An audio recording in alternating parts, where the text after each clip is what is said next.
Hey, salut à toi, Rouya, c'est Gide, André Gide de mon nom complet. Dédé pour les intimes. J'ai cru comprendre que j'étais au programme de terminale en littérature. Starful là, c'est pas ma faute, mais je peux quand même vous parler un peu de moi, parce que je pète le swag, j'ai la classe, je trou le cul, comme disent les jeunes. Allez, partons ensemble pour ce 4e Lit Express.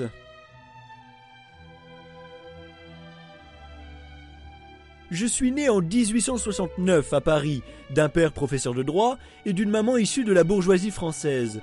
Dès mon plus jeune âge, je faisais du piano et j'avais un sacré bon level.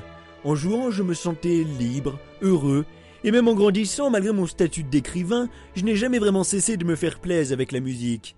Venant d'une famille protestante, j'ai passé ma scolarité à l'école alsacienne, qui a un nom complètement débile quand j'y pense, parce qu'elle est située à Paris. Je m'en suis même fait renvoyer 3 mois, parce qu'on m'a chopé en train de... en train de me dégorger le poireau, de faire pleurer le petit Jésus, de me polir le chinois. Enfin bon, vous m'avez compris quoi.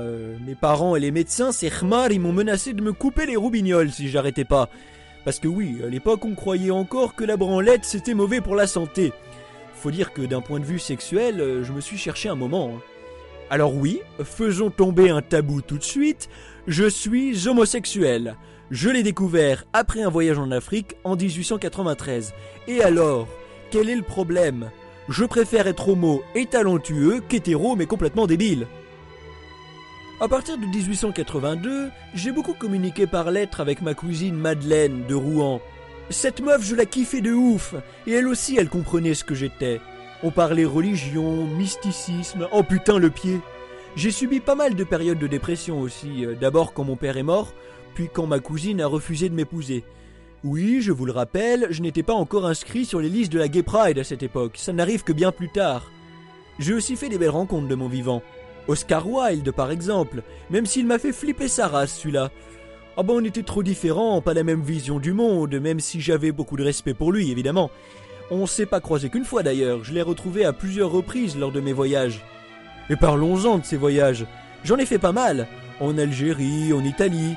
J'aime m'imprégner d'autres cultures, c'est vachement inspirant pour un écrivain. Oh et vous savez quoi ? Finalement la Madeleine, j'ai fini par la pécho. Et ouais mon gars, on s'est même mariés c'est vous dire. Plus tard, j'ai pris parti pendant l'affaire Dreyfus, en soutenant Zola quand il a sorti son papier dans l'Aurore. Au début des années 1900, j'ai fait partie des fondateurs de la Nouvelle Revue Française, la NRF, avec mes potos Marcel Drouin, Charles-Louis Philippe, et puis tout mon crew, bien sûr. Oh, c'était bien sympa, surtout que j'étais super influent, et les talents se bousculaient pour qu'on les publie. Ah, ça roxait du poney, hein. Et puis, le grand événement de ma vie, c'est quand même la naissance de ma petite puce, Catherine. Même si en réalité, elle n'est pas de Madeleine, hein. J'ai trompé ma femme avec une autre meuf. D'ailleurs, j'ai attendu que ma chère Madeleine décède avant de reconnaître la gamine. Oui, je sais, j'ai fait le tarbat, je sais. Mais il y a eu des tarbats pires que moi, hein. Par exemple, ces enfoirés de fils de chien de nazis de mes balls, pendant la Seconde Guerre mondiale. À l'Archouma, ils nous ont repris la revue nationale, les cons. Ah mais j'ai pas coopéré, hein. Ah, ils pouvaient bien aller se faire mettre bien profond, les sales bâtards. Après la guerre, j'écrivais pas trop. Pourtant, j'ai quand même eu le prix Nobel de littérature en 1947. Ah, c'est la classe, non ? Je suis mort en 1951, tranquillement.